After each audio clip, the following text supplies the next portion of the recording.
Alright, we're back. Welcome to not the final episode of Castlevania Circle of the Moon Viewer, but what will probably be the second to last episode. In between the two segments, I picked up a couple more DSS cards. You can see I have the Apollo card now from the Archdemon. The reason why I say this is the worst DSS card in the game is not because these DSS combinations are necessarily weak, it's because you have to do the same input that you do with Uranus in order to use them. In Mandragora, you throw that rose that hits like a bazillion times. It's not bad. It's just, like I said, if I didn't have to do that input every time, maybe if it just replaced my sub-weapon input instead, it would be a lot better.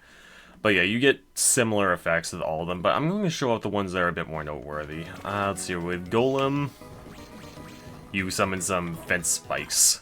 And with Cockatrice, you drop a comet. I only want to show this off because they use Nathan's summoning animation. Or I guess his special attack animation. Not really sure what you'd call that. Let's see here. The other DSS card I got was the Thunderbird card. And this is the only DSS... No, actually there are two DSS combinations that are good, within my opinion. Alright, so I've got 91.5% of the map uncovered right now. My strength is at 655, so let's try out Venus and Thunderbird. That boosts my strength up to a titanic 929. You're probably causing, I want to say about 120% more damage at that point, which is just insanity. So yeah, just be careful about its usage because it does drain 16 MP per second, which in my case is closer to 7 MP per second. Let's see here. The other good DSS combination with Thunderbird is Uranus and Thunderbird. So if you're surrounded by enemies, what you can do is you can just summon this thing.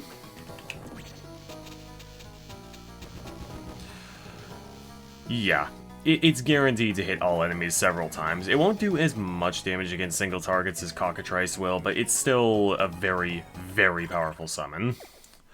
Alright, now with that out of the way, we can fight this boss. No, I shouldn't need any kind of DSS setup for it. This is going to be a very difficult boss, I think. But I should be able to pull through. Hey, look at that, it's Hugh. It's Hugh Baldwin. I'm kind of curious how we got up here without the Rockwing.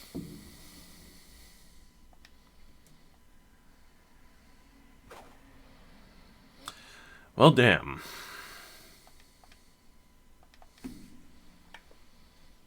Defeats or kill? If you killed Nathan, that wouldn't prove anything to your father, except that you're a vicious murderer, Hugh. Come on. Alright, now Hugh, he has just so many attacks. He can throw sub-weapons, that is all of them. Crosses, axes, holy water, dagger, and he has a special dash move as well, where he points his sword forward and creates a shockwave. So, how are you supposed to defeat an enemy this powerful? The answer is quite obvious. I'm going to show you how, without taking a single blow.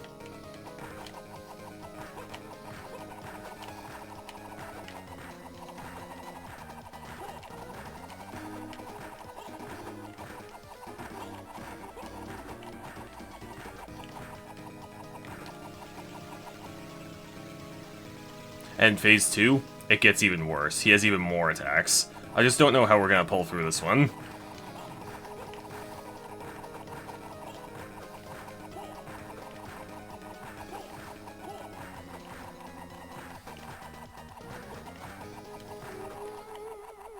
Man, I sure am lucky that I defeated Hugh without taking a single blow, eh? So yeah, there's an AI glitch with this boss, because, Hugh has to walk a certain distance before he performs any of his special moves. And if you just stick right next to him the entire time, he'll just swing his dinky little sword at you the whole time. And you can very easily exploit that to defeat him with your cross. Or alternatively, you can just use the Venus and Thunderbird combination and probably beat him faster with that. Yeah, we beat him into submission. We beat the evil out of him. Just realized we were using a whip and we were kind of expelling the evil from Hugh. Were we exorcising him in a way? Whip and cross.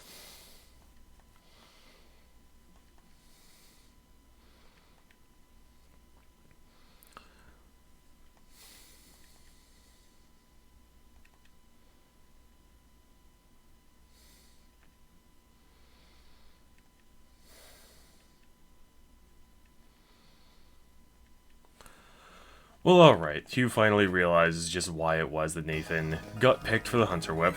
And we get the last key, so now we can go on to the final area and finish the game. But I'm not quite done with the game just yet. There are several things that I want to show off before we finish the game. Let's see here. Grab a few hearts from here, and I will see you guys at the first of such secrets, and probably the most noteworthy one in my opinion. Alright, here we are again. We are once again back in the machine tower. There is yet another new enemy here. Let's see here. It's, Lillum. Yes. This enemy is ridiculously strong. Not as strong as Lilith is in the underground warehouse, but I would still recommend using a summon to defeat her. Let's see here. Yeah, this'll do. Apparently I already had it on. I don't remember doing that, but whatever. Yeah, there we go. Alright, now Lillum has 2 drops. Her common drop is called Mind High, which restores half of your MP. And her rare drop is called, what was it? Dark Armor, which provides 550 defense and minus 10 to all other stats. By far the best armor in the game. So I'm going to off-screen myself getting one of those, and I will be back hopefully in a few minutes. Alright, well that was annoying. I think I killed Lillum maybe about 20 times, but that's alright. I finally got my much-coveted Dark Armor. I'd like to apologize as well. At the start of the video, I did actually acquire those double grips I so sought. Equipping one double grips does absolutely nothing, but when you equip both of them, let's see here. Yeah, you gain a 75-point boost to every single stat. By far the best arm equipment in the entire game. That's a net gain of 300 points. For reference, a strength armband has a net gain of 50 points because it costs you 25 points to defense and intelligence, I believe. And the cursed rings give you a net loss of 40 points, which statistically makes them the second worst item in the game to put on your arm. There's another item in the game that results in you losing 100 points to all stats, so that's a net loss of 400 points, but it has an interesting effect anyway, that I'll probably show off. Okay, enough talking. Let's put on the Dark Armor, because it is ridiculous. Look at this. 410 extra points to defense. And the double grips still make up for the stat loss. They're still giving me 65 points to my strength, intelligence, and luck. That's outrageous. Look at that. So damn good. Yeah, so let's see here. Lillum was dealing like 78 damage to me, I think. So, with my defense being increased by half again as much now, thanks to that. Yeah, 52. It's a oh, whoops. Wrong button. It's a ginormous difference in damage. So, yeah, I will see you guys at the next thing I want to show off. Welcome back, viewers, to yet another area you would have absolutely no reason to revisit, but, you know, here we are. Alright, so, in this run, there is yet another one of these candle-type enemies. And as you can see, I picked up the holy water, so let's throw down a cask right here. Let's break this open. Yeah, that's the Trick Candle. Trick Candle has 1/3 more health than the Scary Candle, so that's 200. And she has about 100 more points of defense, so she's much, much harder to kill. However, because I have the double grips and those provide a massive luck bonus, and I'm using the Mandragora plus Venus for even more luck, she's not really that difficult to kill. Also, there's the fact of the matter that I'm much stronger now than I was when I fought the Scary Candle. So yeah, the Trick Candle will drop a card, and I'm gonna have to kill that thing over and over and over again until I get it. So I'll be back in a bit. Alright, I may have killed that Mimic. No, the Trick Candle, like... Let's not even talk about how many times I had to kill it. I killed it enough times in order to get my very prized Pluto card. Oh man, that was annoying. Anyway, Pluto is basically a melting pot of possibilities. There's no common theme here with it. So let's try out Pluto and Salamander. I'm going to go over all the effects of this one because it's just that interesting. Yeah, Pluto and Salamander is one of those ones that I never found out on my own. Because there's no indication of what it's supposed to do. So, let's do the Street Fighter input. Oh, hell yeah, we got Hydra Storm. Unfortunately, it is extremely weak, so you want to just kind of go around causing havoc and Catacomb with it, you know, go nuts. Just be careful with it because doing item crashes like this costs you a whole bunch of hearts. Yeah, that Hydra Storm there cost me 20 hearts. Let's just do it again. Just for the fun of it. You just hear everything dying. Let's run through the mummy room with it.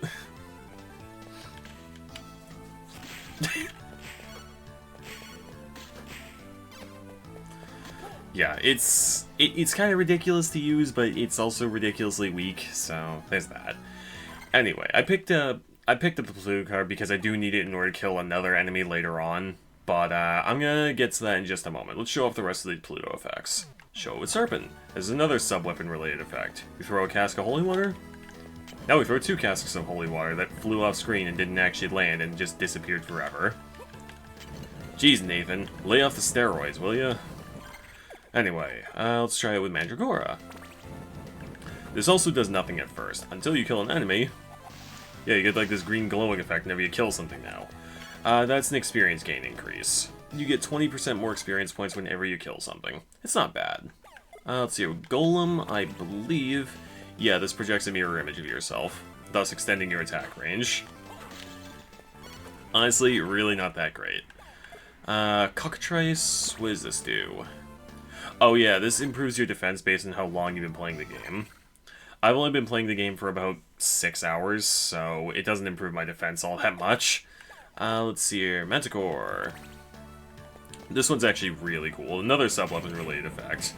You consume 5 MP for every heart you would have spent to throw your sub-weapon, rather than consuming hearts. So if you want to get the Pluto card before you fight Hugh and just use that against him, that's pretty good. But I want to show off that fight without using any DSS whatsoever. So yeah, and also without taking a hit. Pluto and Griffin. This will improve your walking and running speed, but not your jumping speed, unfortunately. Yeah, this one right here is a Tasser's best friend. Now let's show a Thunderbird. Same thing with Golem, it's just that this one improves your strength rather than your defense. Again, not that great, because, like I said, I've only been playing the game for 6.5 hours. Another thing I'd like to point out right now is that I'm level 51 right now. I was level, like, 41 at the end of the last segment. I gained 8 levels fighting that, fighting those dark armors to get the double grips. It took an extremely long time. That's why this video is coming out so late. I was playing the game yesterday and I was going to record, and I just kind of didn't feel like it because there was so much prep involved. So, yeah. Let's see here. I will see you guys at the next enemy. So, yeah, be back in a bit. Alright, here we are. We are now at that secret room in the Long Fall, and we're gonna go up to that secret room within the secret room, where we find the Skeleton Medalist, who has a common drop of a toy ring and a rare drop that is very interesting. So let's kill him one more time, just so I can kind of show him off, I mean. Yeah, you have to really catch up to him. That's why you need to wait until after you've beaten Camilla in order to actually beat this guy. Yeah, I'm gonna get the other drop of his, but I'm not gonna show it off because it's not really good right now. It will be useful later, but yeah. I'm gonna get the drop off of that guy, and then I will see you guys at the next enemy I want to show off. Oh boy, here we are. Here we are with the third and final variant of this type of enemy, the Mimic Candle. It is, to my understanding, not possible to kill without DSS. You need the Pluto card, and you need the Salamander card. I don't think there is any other way to kill this thing. And you also need a stopwatch. So let's whip it. Do the item crash. Or item crush as it's called. And we're going to just whip the shit out of it. Yeah, you seen the problem here? I'm doing 75 damage. You wanna know how much health that thing has? 990. 990 health. even with 2 strength armbands and a soldier's fatigues equipped, which you can get from the new Franken enemy encountered in the Eternal Corridor, I don't think it's possible to deal enough damage in time without using the item crash with the stopwatch. And doing that, as you can see, cost me 40 hearts. So yeah, as your reward, the rare drop from it, which is a 2% drop by the way, with my 675 luck, that equates to a almost a 14% chance. So yeah, you get the Gambler Armband, and the Gambler Armband improves luck by 100 points. Here's the thing, if you're strong enough to consistently kill this thing, you run out of rare drops to get at this point. There's really not much left in the game that's worth grinding for. So yeah, that's an enemy that is debatably stronger than Dracula. It's stronger than Hugh, that's for certain. I actually had to think in order to defeat that enemy. Well, anyway, I have to show off one more secret in the underground waterway that I forgot to get. I'll probably cover up the little bits of map percentage that I missed, and I will see you guys in the little hidden bonus area where we will be wrapping things up. Not for this game, but for this video. We'll be wrapping up this game in the next video. Now for a secret that's really clever, but kind of annoying to get. What you're supposed to do is you have to jump to the side and hit the switch on the way down. That way these blocks pass through you. There we go. Oh, shit. Yeah, maybe you'll just land on ice armor as well and take a bunch of damage. That's fun. God damn it. Alright, let's see here. We got an HP max up here, but if you go through this wall, you find a heart max up too. Wow. Super well hidden secret, actually. And in my opinion, it's not really that cryptic, because you go pick this thing up and the screen scrolls over. Why would it do that if there's a wall here, an actually solid wall? Yeah. Just a real pity they don't do more of that stuff. Alright, I'm going to fill in the map what little I can. I'm probably not actually going to do that, but, you know. And I will see you guys at the entrance to the little hidden bonus area. Okay, that should actually be the final cut. Yeah, so here we are back in the Chapel Tower, the extra area here. I killed that fallen angel a couple of times, and I did finally get the Saturn card out of it. I actually showed off the fallen angel a little bit in a previous segment. Use the same strategy to kill it that you used to kill Lilim, Lilith, and Nightmare. Just summon a monster and kill it. You get the Saturn card, which is all about familiars, but the problem is that none of them are very good, really. Like this one right here. You get Bat. It fires a fireball. I think it's supposed to be a callback to Symphony of the Night, where you could turn into a bat, you fired a fireball, and your bat familiar would fire a fireball, and all of those other bats would fire a fireball. Yeah. Yeah, none of these familiars are really great, because they deal low damage or are very hard to use, and just not really worth it. So yeah, that's the Saturn card. Second worst DSS card in my opinion, first being Apollo. And we are missing 2 DSS cards. So, how am I going to finish this series if we're missing 2 DSS cards? Well, they drop from enemies just beyond. So, without any further ado, let's get on. I put it off long enough. A battle arena. Now, you get every single sub-weapon available from these candles here. Yep, finally concluding with the shuriken. The crucifix. To step beyond will be to test your ability in the battle arena. Your mind power will be drained. You will not be able to use DSS. Once you enter, you will not be able to leave until all are defeated, though you may be rewarded for your efforts. Yeah, this is why I recommend you pick up that dark armor, as well as the double creps. And in addition, I actually picked up a bunch of healing items along the way. I would recommend getting enough to heal yourself back up to full health at least one time. You may want to pick up more, though. Pick up some curative items, cure curse, and antidotes. And although they just said your mind power will be drained, I recommend picking up a few mind restore items as well as some heart restoring items too. Between each chamber you do get, I believe it's 15 hearts, but you'll want some of these anyway. Yeah, I'd say that I'm looking pretty prepared for this. With 1,235 defense, Nathan is built like a goddamn tank, so we should be good. Alright, let's get started. There we go, that was easy enough. Yeah, these first few chambers are rather easy overall, in my opinion. There we go. Once you defeat these hippogriffs, just... There we go. Once the hippogriffs are defeated, you can just snipe the Catoblepas from here. Catoblepi? Not really sure. Pretty sure it's Greek. Actually, is it Greek? I don't actually know. I know that the white bowl that Minos was going to give to Zeus was from Greek mythology, but I don't know about the Catoblepas. Alright, these wind demons are a bit annoying. You might take a hit or two from them. Just cross the shit out of them and they should be good. There we go. There should be one more wind demon? No, I think there are just two, and then the witches.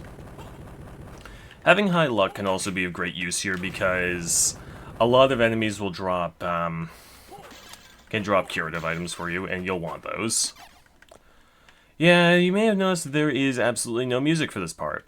So if you want to throw on some fucking Fear of the Dark by, Iron Maiden, this isn't a bad time for it. Actually, I have kind of a funny story to tell about, Fear of the Dark. I was talking to somebody on Discord while I was playing through the Old Iron King DLC in Dark Souls 2, and they said to me, "Oh, you're playing Dark Souls? That sounds dark. I hope that you have a flashlight." I say to them, no, the DLC is actually fairly well lit, which is a good thing because I'm scotophobic. And in response, they put on Fear of the Dark by Iron Maiden, which was a surprisingly fitting song for while I was fighting Rame/Fume Knight. Yeah, not talk so much. I'm getting fucking destroyed by skeletons. Throw your bolts already. Alright, you know what? No, fuck. Alright, yeah, this is, oddly enough, these skeletons can put up a surprising fight.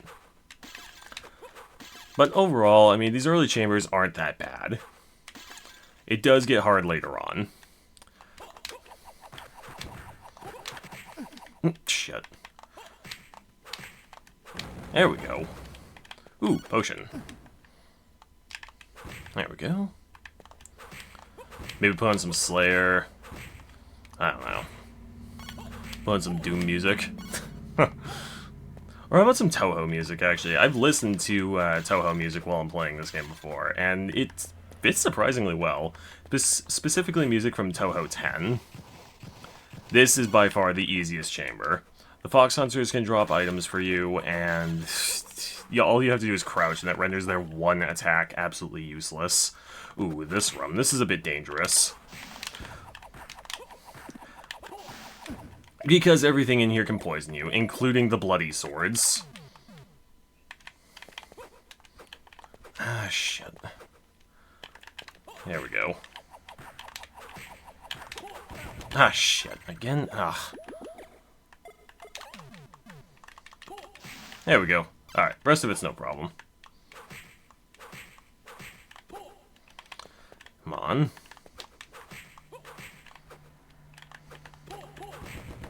Okay. Let's deal with this poisoned armor here. Now, the reason why poison is so deadly here is because you can't use DSS, and that means, that poison is going to run its course unless you heal yourself.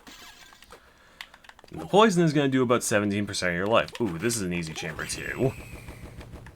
Something you may have noticed about the enemies here is that while they are enemies that we've faced before, they have more health, defense, and attack strength. So, yeah. This is another ridiculously easy chamber, but it's a good chamber because the Bayandargs here can draw potions and spice meat, so this is a good place to refill your healing supplies if you got a decent amount of luck. Again, bring those double grips. If you can kill these Bayandargs in one hit, which I sadly can't, again, you can slide through this with impunity. There we go.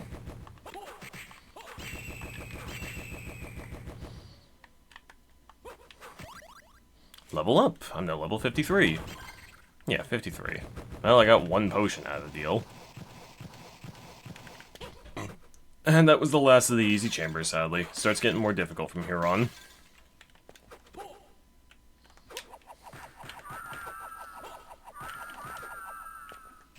There we go. It's that beginning part there that's really hard. Alright. Now the legions are dealt with.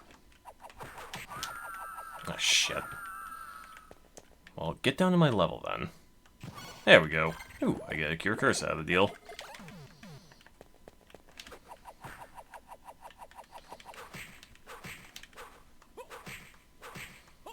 Don't be afraid to use up your hearts. You don't get a whole lot of extra hearts here, but if you've got enough hearts, it's not that big of a deal. There we go.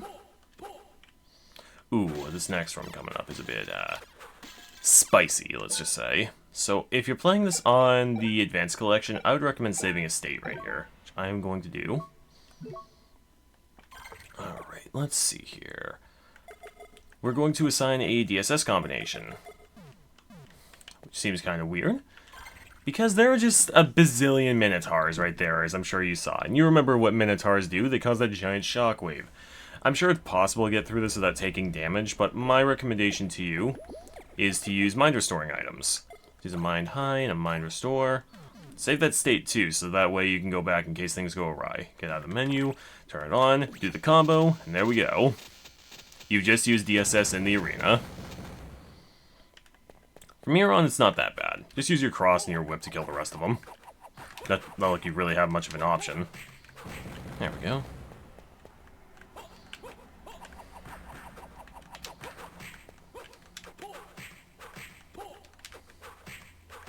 Shit.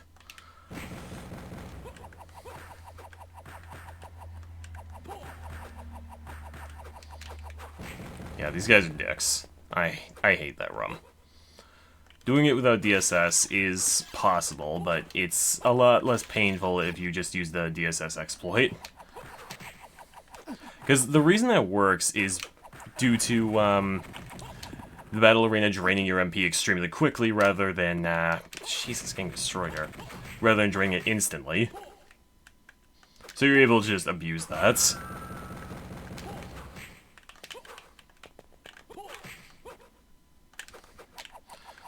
Come on.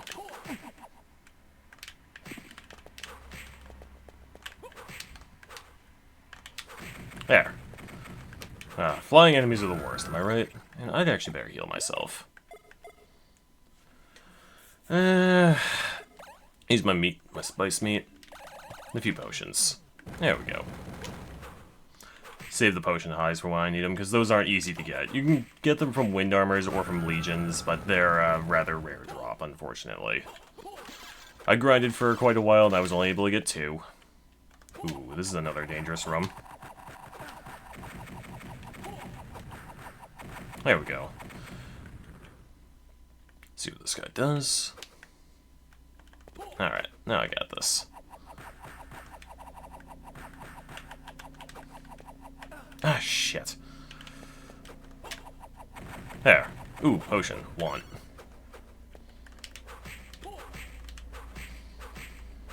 If you're lucky, the El Rune will drop a potion EX, which restores all HP. Oh, what the... Where'd that come from?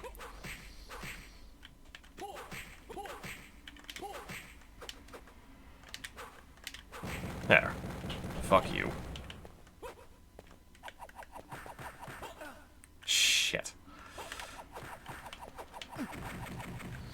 I'm getting really aggravated here in case you couldn't tell. Okay, now that's done with.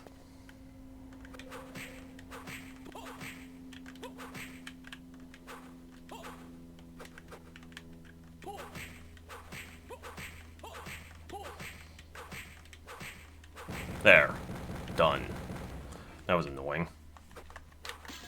How are we doing with this place? Oh, we're actually not doing that bad. In fact, we're more than halfway through. Ooh, this is another dangerous one. Ah, damn it. Well, that sucks. Now, you got 2 firing lines of hyenas here. There we go, managed to just barely get through. So one's done, and you go in. There.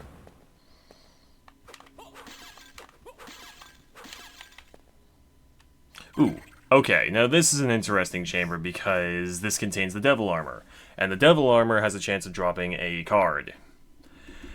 Yeah, a card with an 82% drop rate. If you're playing this on the Castlevania Advanced Collection, I would recommend saving a state and just loading it over and over and over again until you get this item. Also, wouldn't be a bad time to use the rest of your healing supplies right here, because these Devil Armors are extremely dangerous with those evil pillars there. That'll do.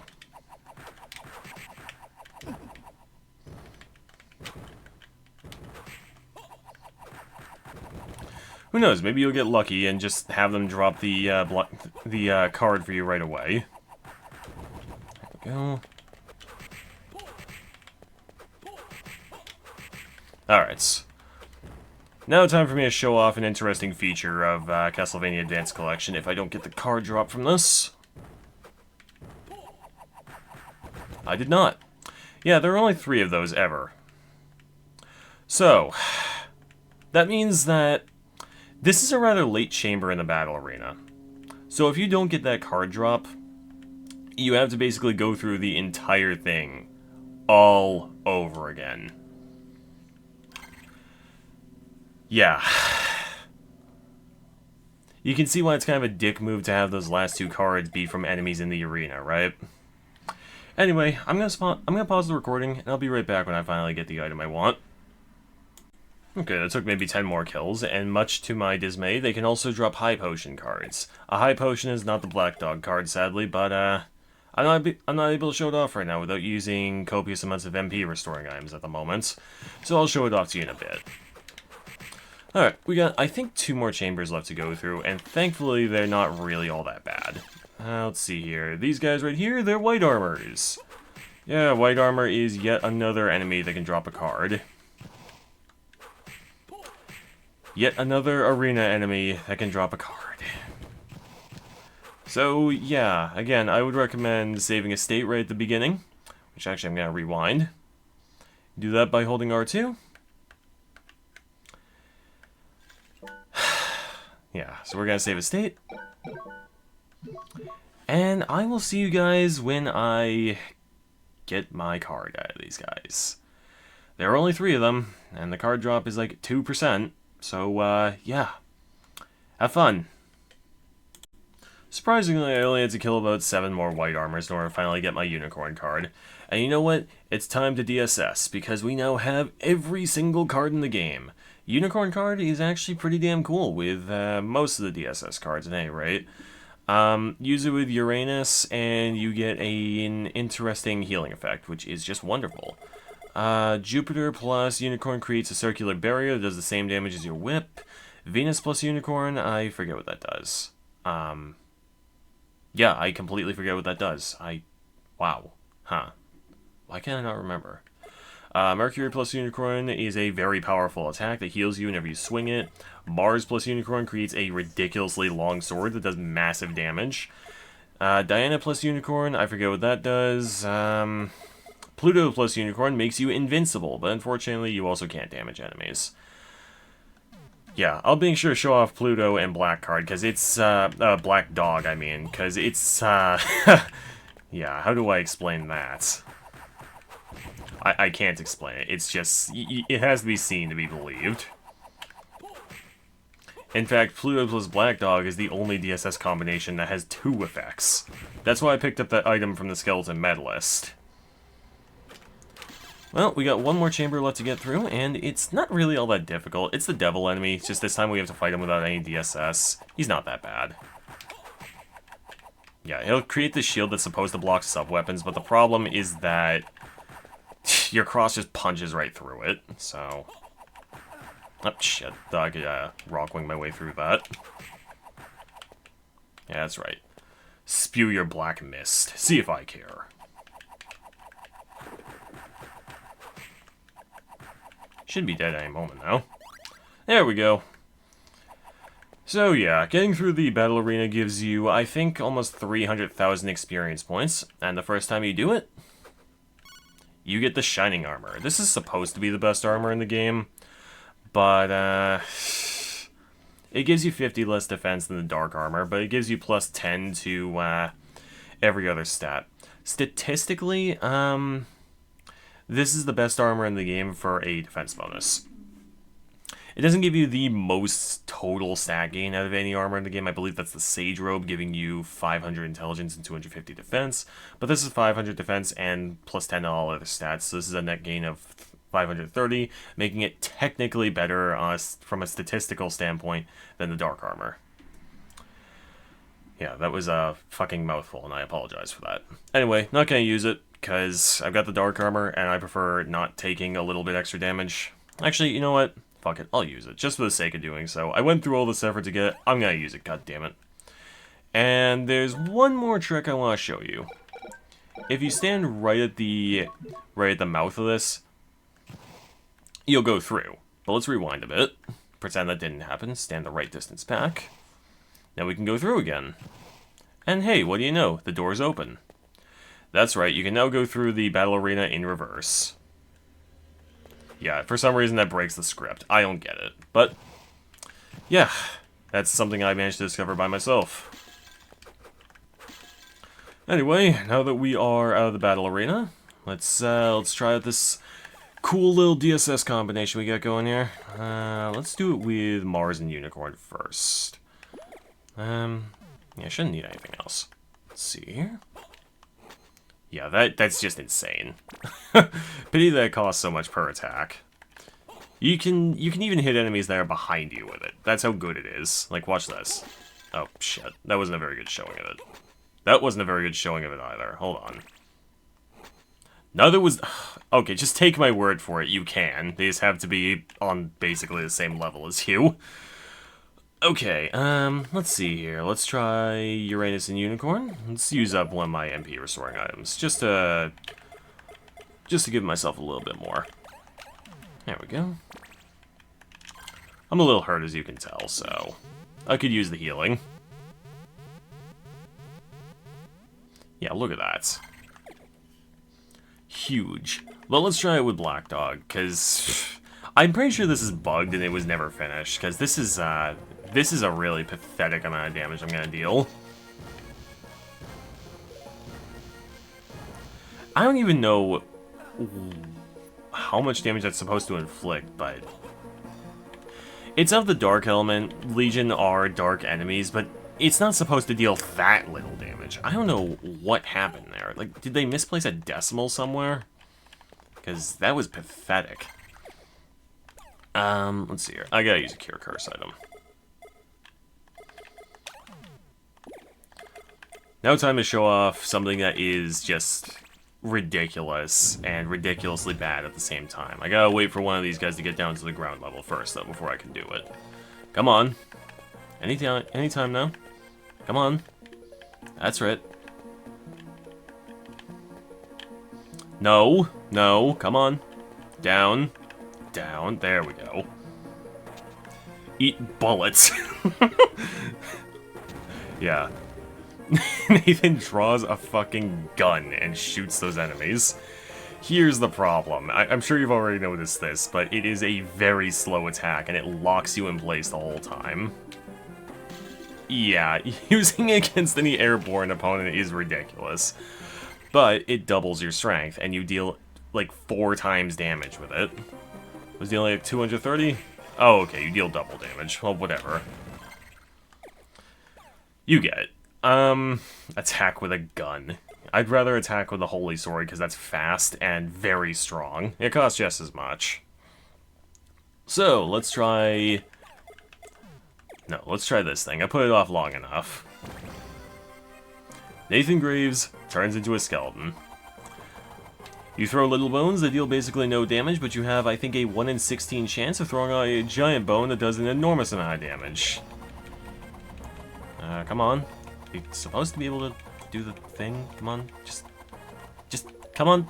There we go. Yeah. And that'll, in all likelihood, do like 9,999 damage against those enemies. It's insane. There's a problem with playing a skeleton, though. You have no abilities whatsoever, can only jump once, and you have a defense of 0 while you're a skeleton. So, you want to know what that means?